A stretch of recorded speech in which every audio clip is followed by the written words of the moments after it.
Guys, welcome back to my channel it's Priyanka official. আর আজ আমি আবারও একটা নতুন ব্লগের সাথে চলে এসেছি। আজ ভিডিওটা একটু মন খারাপের। এতদিনের এত আনন্দ মজা গল্প করার পর এবার ফেরার পালা। ঠিকানাটা তো পাল্টে গেছে, শ্বশুরবাড়ি ফিরে যাওয়ার সময় এসে গেছে। তবে বাপের বাড়ি ছেড়ে যাওয়ার দুঃখের সাথে শ্বশুরবাড়ি ফেরার একটা আনন্দও আছে। ওখানে দুজন মানুষ মানে আমার মা বাপি আমার অপেক্ষায় রয়েছে। ও বাড়িতে আমি নেই বলে তাদেরও বেশ মন খারাপ, তাই তাড়াতাড়ি চলে যাচ্ছি। প্যাকিং একদম ডান। টোটাল 5টা ব্যাগ হয়েছে। আসলে আমার কাজের ল্যাপটপ আর পার্সোনাল ল্যাপটপের জন্য লাগেজটা বেড়ে গেল। যাবি যাবি আমার সাথে? কই যাবি? কোথায় যাবি? কোথায় যাবি? কোথায়? এক চোখ মারছিস কেন? ওঙ্গা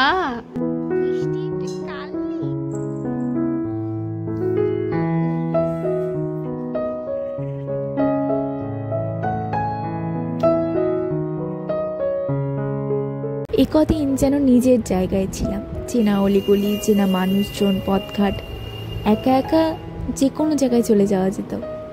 কিন্তু এখন যাচ্ছি আবার নতুন একখানা জায়গায়।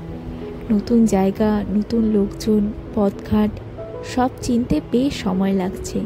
তবে আমি নিশ্চিত দক্ষিণেশ্বরের অলিগলিগুলো ঠিক এইভাবেই খুব তাড়াতাড়ি আমার চেনা গণ্ডি হয়ে উঠবে। আর সেদিন আমারও সেই শহর ছেড়ে এক মুহূর্তের জন্য অন্য কোথাও গেলেও মন কাঁদবে। আসার সময় স্টেশনটা দেখলে মনটা যতটা ভালো হয়ে যায়, ফেরার সময় ততটাই ভারী হয়ে যায়।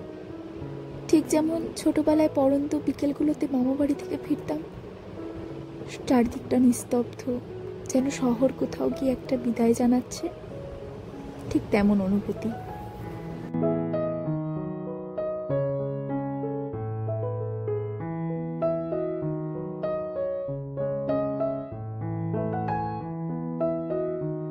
একটা মিষ্টি ঠান্ডা হাওয়া দিচ্ছে।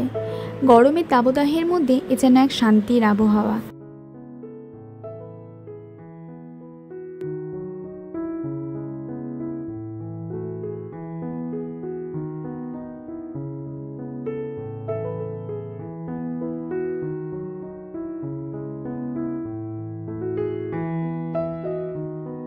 এনজিপি থেকে প্রতিবার যখন ট্রেনটা ছাড়ে সবচেয়ে বেশি কষ্ট হয় বেড়াল দুটোর জন্য।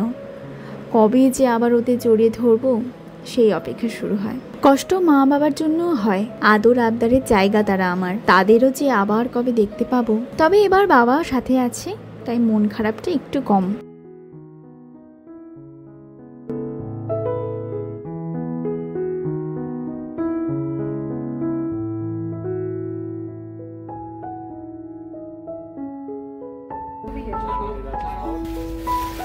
আমি উঠে পড়েছি।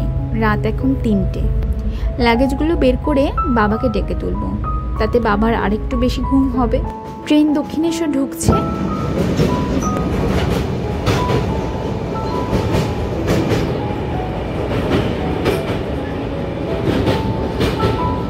আজ আমাদের ট্রেন বিফোর টাইমেই ঢুকে গেছে। আর আমাদের স্টেশন থেকে নিতে বাপি আর আমার হাজব্যান্ড এসেছেন। বিফোর টাইমে ঢুকেছে, তাই তাড়াতাড়ি বাড়িতে গিয়ে ঘুমিয়ে পড়বো। একটুও ঘুম হয়নি আমার, জানো। আজকের ব্লগটা এখানেই শেষ করছি। ভালো লাগলে প্লিজ লাইক কমেন্ট করো আর চ্যানেলটাকেও সাবস্ক্রাইব করে দিও। সবাই ভালো থাকবে। বাই।